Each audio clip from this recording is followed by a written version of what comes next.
जो रेलवे में ALP, assistant loco pilot और टेक्नीशियन की जो वैकेंसी होती है, जो लास्ट आपकी 2018 में आई थी, ये लास्ट वैकेंसी 2018 में आई थी। इस सभी की तैयारी करते हैं, इसके लिए बहुत जी जान से वेट भी करते हैं, उत्साह से इसका इंतजार करते हैं कब वैकेंसी आएगी। अब इस वैकेंसी को 5 साल होने वाले, ये वैकेंसी भी नहीं आई है, 2018 में लास्ट वैकेंसी आई थी। बढ़िया से इसका CBT 1 CBT 2 हुआ, बहुत अच्छे से मुझे याद है कि हमने इसकी बहुत अच्छी तैयारी कराई थी। CBT 2 की तैयारी, साथ में जो आपका बेसिक साइंस इंजीनियरिंग होता है, या आपके जो फिटर इलेक्ट्रिशियन, जो CBT 2 के ट्रेड का पेपर होता है टेक्निकल वाला, वो पेपर हो, या फिर आपका जो इंजीनियरिंग ड्राइंग, ये सब, इवन उसके बाद में हम लोगों ने जो आपका साइकोमेट्री टेस्ट होते हैं उसकी तैयारी भी कराई थी। आप अभी भी सर्च करके एग्जाम को डालेंगे, आपको हजारों की संख्या में CBT 2 ALP टेक्नीशियन की वीडियो मिल जाएंगी। ठीक है भैया। अब आ जाती है जो वैकेंसी आएगी, आप सभी भी सुन रहे हैं, हम सभी भी सुन रहे हैं कि ALP टेक्नीशियन की वैकेंसी आने की संभावना है, ALP टेक्नीशियन की वैकेंसी आएगी। रही बात जब इसकी तैयारी की, तो ये एक ऐसी वैकेंसी है जिसकी तैयारी कम से कम आपको 6 से 8 महीने लगते हैं, क्योंकि आपको केवल normal general awareness, math, reasoning और साइंस की तैयारी ही नहीं करनी होती, आपको ट्रेड के लिए भी तैयार होना पड़ता है। क्योंकि मान लेता हूं आपने प्री निकाल भी लिया, CBT 1 क्लियर कर भी लिया, लेकिन उसका कोई फायदा नहीं है यदि आप CBT 2 क्लियर नहीं कर पाए। तो कम से कम इसकी तैयारी के लिए आपको 6 से 8 महीने चाहिए। यदि हम ये देखें कि भाई क्या रेलवे जब नोटिफिकेशन निकालेगी तो उसके 6 से 8 महीने देगी, ये जरूरी नहीं है, क्योंकि पिछली बार 2018 में ऐसा नहीं था। हालांकि NTPC ग्रुप डी को देख के लगता है कि ये हो सकता है 4 साल में भी पेपर कराए।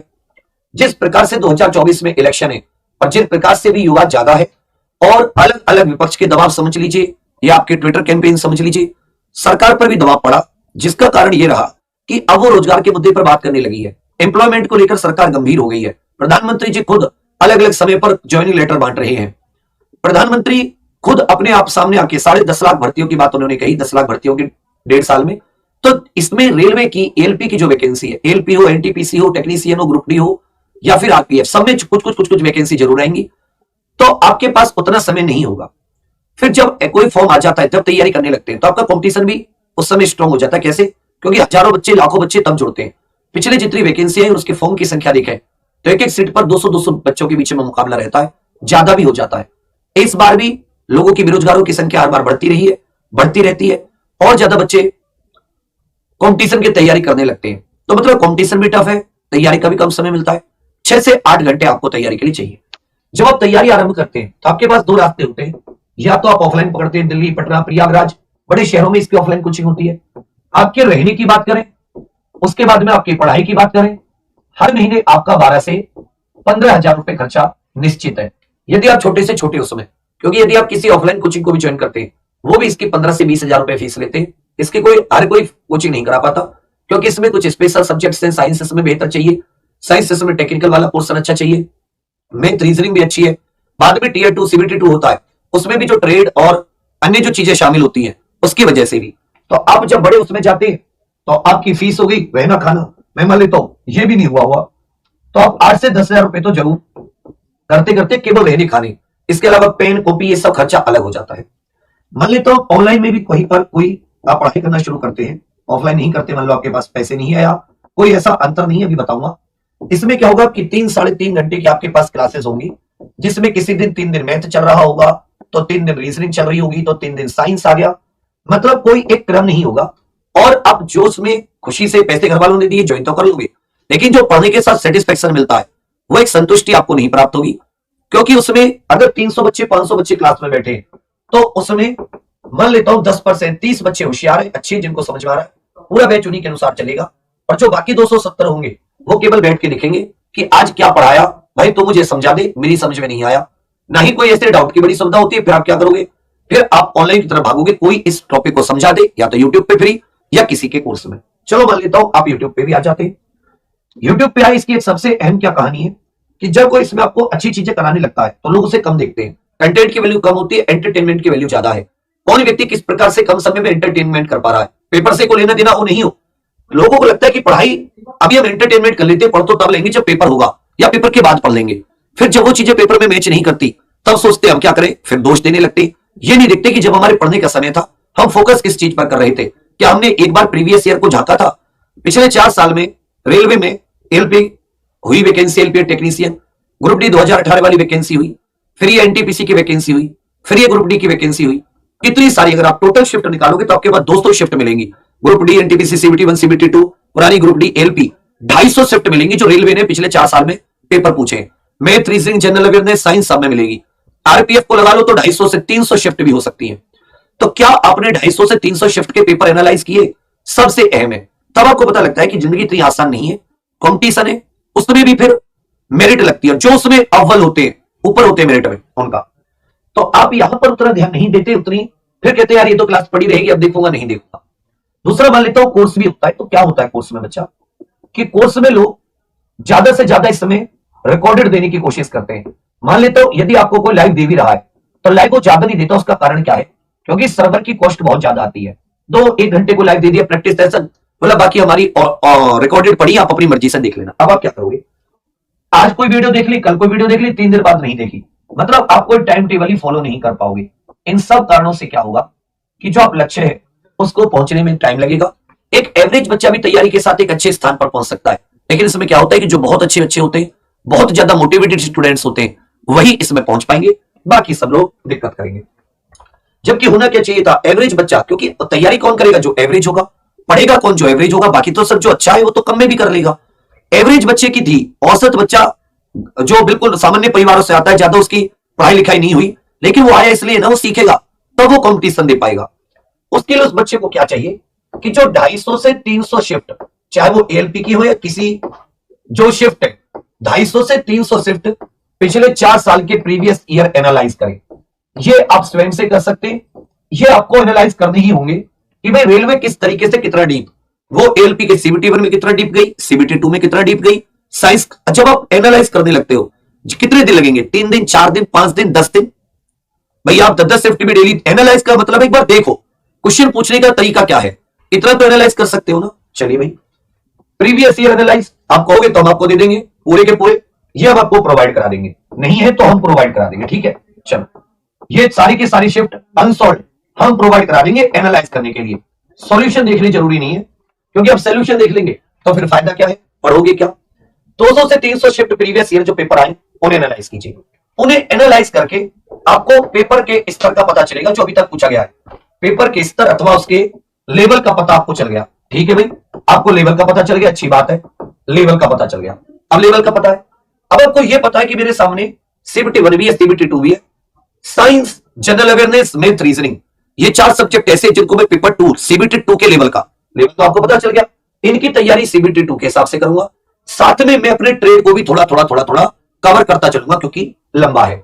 अब आपने डिटेल में प्रीवियस ईयर के आधार पर आपने डिटेल्ड सिलेबस बना लिया अपना कि ये मुझे पढ़ना है। डिटेल्ड सिलेबस आपने तैयार कर लिया, हर एक टॉपिक को नोट कर लिया कि भाई यहां से भी क्वेश्चन पूछे गए थे, मुझे इतना डिटेल में पूछा है, टॉपिक इत्यादि आपने नोट कर लिए। फिर आपने देखा स्रोत क्या क्या रखूं, मैं इसकी तैयारी करूं कैसे, स्रोत कौन से, तो मैं नोट्स या बुक्स देखूं, नोट्स या बुक्स देखूं।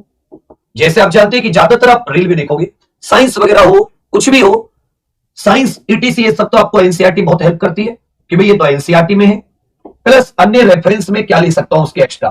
ठीक है, बुक्स वगैरह आपने देख ली, नोट्स वगैरह आपने देख लिए, स्रोत देख लिए। स्रोत में आपने अपना कि भाई कहां से मुझे सोर्स लेना, कौन कौन सी चीजों को रिवीजन कैसे करना। जैसे मैंने टॉपिक पढ़ लिया तो रिवीजन के स्रोत देख लिए, रिवीजन क्या प्रैक्टिस सेट लगाना है। अब जब आपने बना लिया तो रिवीजन में आप प्रीवियस ईयर लगाना। जैसे आपने टॉपिक पढ़ लिया तो आपको रिवीजन में कुछ और नहीं लगाना, उस टॉपिक को प्रीवियस ईयर। जैसे आपने मान लेता हूं एलसीएम एचसीएफ पढ़ लिया मैथ में, तो अब आप केवल ये जो 200 250 से 300 शिफ्ट में एलसीएम एचसीएफ के कुछ भी नहीं, तो आपको 200 क्वेश्चन मिल जाएंगे, वो ही आपको प्रीवियस ईयर लगाने। 200 क्वेश्चन काफी होते हैं, आपको अतिरिक्त कुछ नहीं लगाना। टॉपिक पढ़ा अच्छे से, एलसीएम एचसीएफ क्या होते हैं, कैसे क्या क्या उसमें संबंध, कैसे क्वेश्चन बनते, मान लो 10 टाइप के क्वेश्चन बने। अब आपने वो अच्छे से सीखकर उन्हीं को आपने रिवाइज मारा, पढ़ा टॉपिक वाइज की भाई मान लो तो एलसीएम एचसीएफ के 10 टाइप है, या आप साइंस पढ़ रहे हो, अच्छा यूनिट्स में, यूनिट डायमेंशन में इतना डीपली पूछा है, इसके आपको आकार पता चल गया, लेवल पता चल गया। अब उसमें मान लेता हूं यूनिट डायमेंशन में 10 तरीके की चीजें पूछी, उसको अच्छे से पढ़कर आपने केवल प्रीवियस ईयर मारे। ये आपके स्रोत हो गए कि मुझे रिवीजन प्रीवियस ईयर लगानी है, तो जिससे मेरे प्रीवियस ईयर कवर हो जाए, अच्छे से मुझे नोट, मेरे पास डिटेल सिलेबस है तो टॉपिक वाइज मुझे तैयार करते रहना है। अब इसके बाद में आ जाता है आपका टाइम टेबल बनाने का। क्या चाहता है? Time table. अब इस सिलेबस को कवर करने का आपको टाइम टेबल, किसी के पास 4 घंटे हो सकते पढ़ाई का, तो वो 4 घंटे का टाइम टेबल बनाए। किसी के पास 6 घंटे हो सकते हैं, वो 6 घंटे का टाइम टेबल बनाए। किसी के पास 8 घंटे पढ़ाई के हो सकते हैं, 8 घंटे, किसी के पास 10 घंटे, तो पढ़ाई के 10 घंटे। को कहता है सर कितने घंटे डेली पढ़े? मैं कहता हूं खाना तब तक खाते हो जब तक कि आपका पेट नहीं भर जाता है। अगर भूख रखती है तो और खाना खाते हो ना। वैसे ही जब तक तुम भर ना जाओ दिन में, जब तक तुम ये ना हो जाओ कि अब ओवर हो गया, उस समय छोड़ दो, जबरदस्ती मत थोपो। इसके लिए आपको क्या करना पड़ेगा? हो सकता है कुछ आधे घंटे में ओवर हो जाए, 1 घंटे में ओवर हो जाए, 5 घंटे में ओवर हो जाए, कुछ ऐसे जिनको 12 घंटे भी पेट नहीं भरता पढ़ते पढ़ते। तो इसके लिए आपको एक आदत लगानी पड़ेगी। धीरे धीरे धीरे धीरे जब आप दौड़ भाग शुरू करते हो, शुरुआत में पैरों में दर्द होता, आदत नहीं होती। फिर अगर आप 5 महीने दौड़ लिए तो आप 10 किलोमीटर भी दौड़ जाते हो, आपको कुछ असर नहीं होता, कोई दर्द नहीं होता। कारण क्या? क्योंकि आपकी आदत पड़ गई। ऐसे आपको पढ़ने की आदत, मान ले तो आप 4 घंटे से शुरुआत करते हो, आप देखोगे 15 दिन बाद आप 5 घंटे पढ़ने लगोगे, उसके 15 दिन बाद आप 6 घंटे, 2 महीने बाद आप 8-8 घंटे पढ़ने लगोगे। तो आपके पढ़ने का जो एक कैपेबिलिटी, आपकी जो क्षमता है, उसमें इजाफा होगा, बढ़ोतरी होगी। जब आप एक साथ नहीं कि आज तो 10 घंटे पढ़ूंगा, नहीं होगा। एक साथ आप 100 रोटी नहीं खा सकते, एक साथ आप 100 किलोमीटर नहीं दौड़ सकते। धीरे धीरे धीरे धीरे अपने शरीर को उस प्रकार डालो, वो आपको ऐसे लगेगा कि जब पढ़ोगे नहीं तो भूख जैसी लगेगी, शायद मैं भूखा हूं, आज मुझे संतुष्टि नहीं मिली, आज मैंने उतना नहीं पढ़ा जितना। वो चीज आपका टाइम टेबल फिक्स करता है कि भाई आज मुझे ये चीज कवर करनी थी, अगर ये चीज मेरी कम है, इसका मतलब आज मैं भूखा रह गया, आज मैं सही से पढ़ाई नहीं किया, या जितना मेरा टारगेट था वो कंप्लीट नहीं किया। बेशक शुरुआत में छोटे छोटे टारगेट रखो, ठीक है भाई। अब मैंने क्या कहा, जब लाइव वगैरह नहीं होती, रिकॉर्डेड होती है, तो जो आपका टाइम टेबल वाली सिचुएशन है ये नहीं बन पाती। टाइम टेबल आप ऐसे ही छोड़ देते हो। मतलब जब तक ये टाइम टेबल फिक्स नहीं होगा, आपके अंदर पढ़ाई की जो भूख है, आपको पता ही नहीं चलेगा कि आज मैंने ज्यादा पढ़ा कम पढ़ा। आप खुद से मतलब आप खुद की एनालिसिस नहीं कर पाओगे। कहते ना खुद से देखो तुमने क्या गलत किया, क्या अच्छा किया। तो जब आपको यही नहीं पता कि मैंने आज टाइम टेबल में अपना टारगेट पूरा किया नहीं किया, क्योंकि ये सब जो है उसे टॉपिक वाइज आप टाइम टेबल में लिखोगे ना कि मैं तो आज 4 घंटे दूंगा, मुझे ये कवर करना है, ये मेरे आज के टारगेट है, तो फिर क्या होगी? आपको निराशा होगी। टारगेट कंप्लीट करोगे या उस दिन नहीं भी कर पाए तो पता रहेगा कि अच्छा कल मुझे और एक्स्ट्रा करना है। तो इससे आपको एक फिक्स टाइम टेबल जब तक नहीं बनेगा तब तक। लाइव में एक फायदा क्या होता है, फुल लाइव है कि भाई 9 बजे से 12 बजे तक क्लासेस है, तो एक फिक्स टाइम टेबल बन जाता है कि अगर मैं चलो कुछ नहीं करा, एक सुबह उठते हो, सूरज उगता है, सूरज छिपता, सो जाते हो, इंसान ने अपना टाइम टेबल सूरज के हिसाब से बना लिया। वैसे ही आप किसी को पकड़ लो टाइम टेबल के लिए, जैसे टीचर को कि भाई ये व्यक्ति सुबह 9 बजे शुरू कर रहा है, मैं इसकी क्लास में जाऊंगा 9 बजे, इसके अनुसार मेरा टाइम टेबल हो गया। अगर हम किसी को अपना सहारा बना लेंगे, टाइम टेबल फॉलो करने में बहुत आसानी होगी। जैसे सूरज को इंसान ने सहारा बना रखा है, सूरज उगते लोग उठ जाते हैं ना, ज्यादातर लोग तो सूरज उगने पर उठ जाते हैं। क्यों? क्योंकि उन्होंने सूरज को सहारा बना रखा है, वो उनको एक पता चल रहा है सूरज उगना है, उठना है। ऐसे आपको एक टाइम टेबल फिक्स पढ़ लेना पड़ेगा क्लासेस का। लाइव रहने से फायदा होगा कि आपका उसके साथ मैच हो जाता है। 9 बजे क्लास है तो आप भी आते हैं, रिकॉर्डेड में क्या है मैं 12 बजे देख लूंगा, 1 बजे देख लूंगा। तीसरी बात, आपको पढ़ाई को डिवोट करना पड़ेगा, खुद को समर्पित करना पड़ेगा कुछ समय के लिए। ये तो होगी सारी की सारी बातें। अब आ जाती है, जब मैं तैयारी का एक चीज आपको बता रहा हूं कि भाई किस तरीके से आप जब टाइम टेबल बन गया, अब आपने शुरू की, इसके बाद में सबसे पहले आप फाउंडेशन पढ़ो। फाउंडेशन का मतलब है सीधा ऐसे नहीं कि सीधी आपने फिजिक्स उठाई पढ़नी शुरू कर दी। पहले फाउंडेशन में थोड़ा पढ़ना शुरू कर दिया, कोई और सब्जेक्ट उठाया सीधे पढ़ना शुरू कर दिया। सबसे पहले फाउंडेशन, हर एक सब्जेक्ट की कुछ फाउंडेशन होती है, कुछ मेन इंपॉर्टेंट चीजें होती हैं, उनको पहले समझो, जिससे उस सब्जेक्ट में रुचि क्रिएट हो जाए, उस सब्जेक्ट में आपका इंटरेस्ट आ जाए। सब्जेक्ट में इंटरेस्ट आ गया, रुचि आ गई, कोई आपको नहीं रोक सकता। कहते ना अपने मन का काम करो। तो फाउंडेशन आपको सब्जेक्ट से रुचि जगाता है, सब्जेक्ट से आपको प्रेम हो जाएगा। केमिस्ट्री बिल्कुल आपको ऐसा लगेगा मतलब छी, मान लो आपको मैथ छी लगता हो, लेकिन फाउंडेशन जो होती है क्लासेस, वो आपको मैथ से भी प्रेम करा देंगी। आप डरोगे वहीं जब आप फाउंडेशन नहीं लोगे। अब ये सब चीजें एक एक चीज को अब एक आ जाता है, आपने मान लो एक सब हो गया, आपने टॉपिक पढ़े, डीपीपी लगानी शुरू करे, प्रैक्टिस पेपर लगानी शुरू करे प्रीवियस ईयर। अब कहीं अटक रहे हो तो जाहिर सी बात है आपको होनी चाहिए डाउट सॉल्व करने के लिए कोई इंस्टेंट कि आप अटके डाउट डाल दिया। अन्यथा अगर डाउट आपके मन में रह गया, आप आगे नहीं बढ़ पाओगे। डाउट मन में नहीं रहा, आपका डाउट सॉल्व हो गया, आप आगे बढ़ जाओगे। ये सब चीजें ही देने का मैं आपको फॉर्मूला बता रहा हूं एएलपी का। थोड़ा सा ध्यान से देखिएगा, थोड़ा सा लंबा जाएगा। कहते हैं कि उम्र थका नहीं सकती, ठोकरे गिरा नहीं सकती, अगर जिद हो जीतने की तो हार भी हरा नहीं सकती।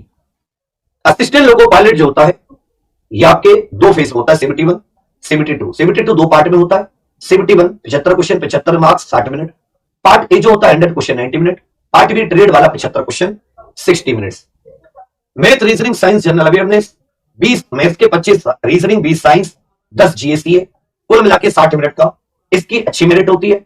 फिर उसके आधार पर 72 part A math, reasoning, basic science and engineering, GSC है, 100 क्वेश्चन, मार्क्स 100, 90 मिनट का। पार्ट बी में ट्रेड आ जाता है 75 क्वेश्चन, ये एक साथ 2 घंटे 30 मिनट के 175 क्वेश्चन कंप्यूटर बेस्ड होता है। 18 से 28 एज होती है। SC ST 5 साल की छूट। OBC EWS के लिए जो है ये एज में छूट नहीं मिलती, इसमें किसी ने गलत दे दिया। EWS के लिए साथी एज में छूट नहीं मिलती, EWS के लिए एज में छूट नहीं मिलती। और जो आपका अनरिजर्व PW इत्यादि है इनके लिए भी आपके छूट मिल जाती है। Qualification matriculation ITI, assistant loco pilot, diploma degree in engineering. Technical के लिए भी वही, इसमें 10+2 मैथ्स और फिजिक्स आ जाता है। अगर ये डिप्लोमा मतलब ITI या 10th नहीं है, 10th प्लस ITI, तो आपके पास 10+2 हो या फिर आपके पास डिप्लोमा हो। बाकी बहुत सारी वैकेंसी पिछली बार आई थी, लास्ट तक तो बढ़ते बढ़ते और बहुत ज्यादा हो गई थी। लगभग 50 लाख के करीब बच्चों ने इसके लिए अप्लाई किया था, 50 लाख के करीब। तो वही हर एक सीट पर 100 200 के बीच में मुकाबला था। बाद में जब आप CBT 2 की अलग अलग जोन की कट ऑफ देखोगे तो CBT 2 में कट ऑफ उतनी ज्यादा नहीं गई थी, लगभग 60 के आसपास ही ज्यादातर उसमें रही थी। एक दो है, जैसे आप देखोगे अजमेर तो अनरिजर्व की 68 चली गई थी, और इसमें जो दूसरी वाली है भोपाल, इसमें 66। बाकी सबकी 60 के आसपास रही है, कुछ की तो और भी कम रही है। इसमें तिरुवनंतपुरम में थोड़ी सी ज्यादा चली गई थी, बाकी इतनी ज्यादा नहीं।